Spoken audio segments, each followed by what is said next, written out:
Mr. Joseph and his family lived in a small village where life was simple and food came straight from the farm. Their meals were natural, colorful, filling, and highly nourishing. They had a backyard farm where they planted pawpaw, sugarcane, and different kinds of vegetables.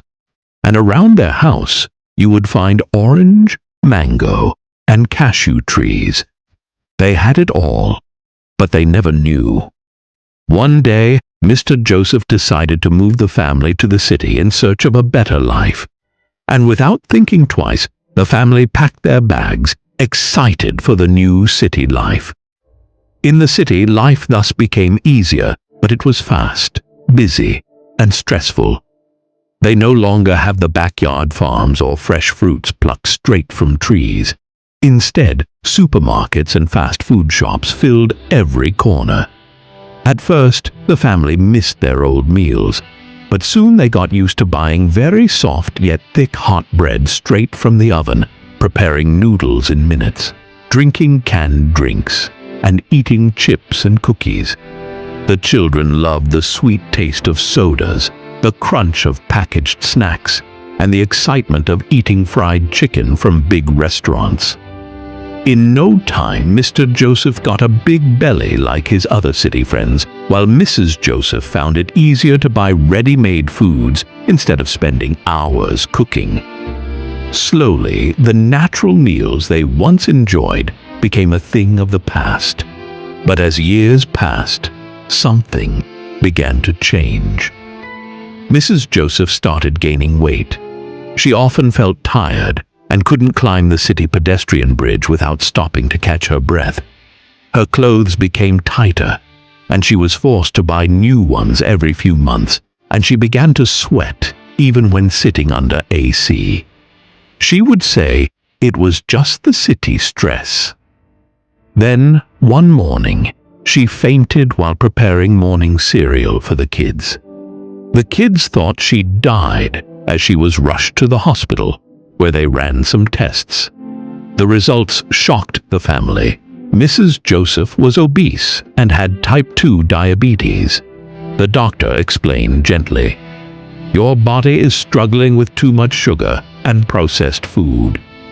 If you don't make changes, this condition could lead to kidney failure, loss of sight, heart problems, or even amputation.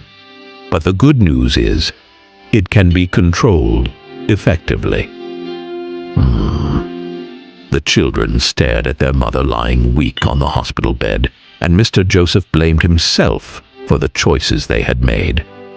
He remembered the healthy life they once had in the village, with fresh vegetables, fruits, and simple meals. Now, almost everything the dietitian is recommending, they once had it for free.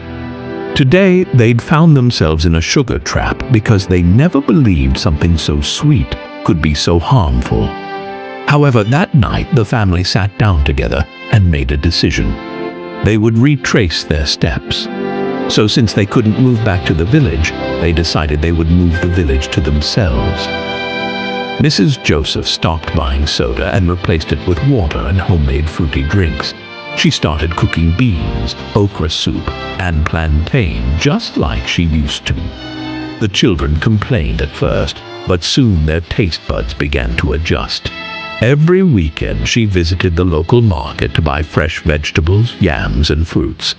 Mr. Joseph even planted a small garden behind their rented house where they grew spinach, tomato, and pepper. Slowly, the family's eating habits began to change. Also, 2 to 3 times in a week, they started walking every morning and sometimes in the evening. Months passed, and the results showed. Mrs. Joseph's weight dropped little by little.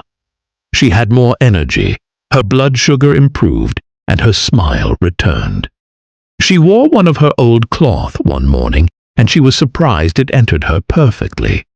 She never knew she could wear that cloth ever again. The children also became healthier and more active.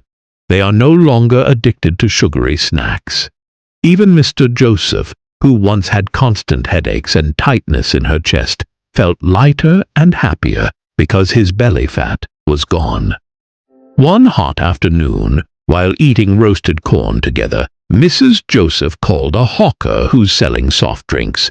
Mr. Joseph was shocked, but she only requested bottled water as she said with a smile, "We allowed sugar and processed foods to control our lives, not again." The children laughed, but they understood the lesson. The story of sugar in their family was a reminder that health is hidden in the simple, natural foods God gave them, not in the shiny packages of the supermarket. From that day on, the Joseph family made a promise to never again neglect their natural foods, because they had seen with their own eyes how sugar could steal health and how going back to nature could restore it.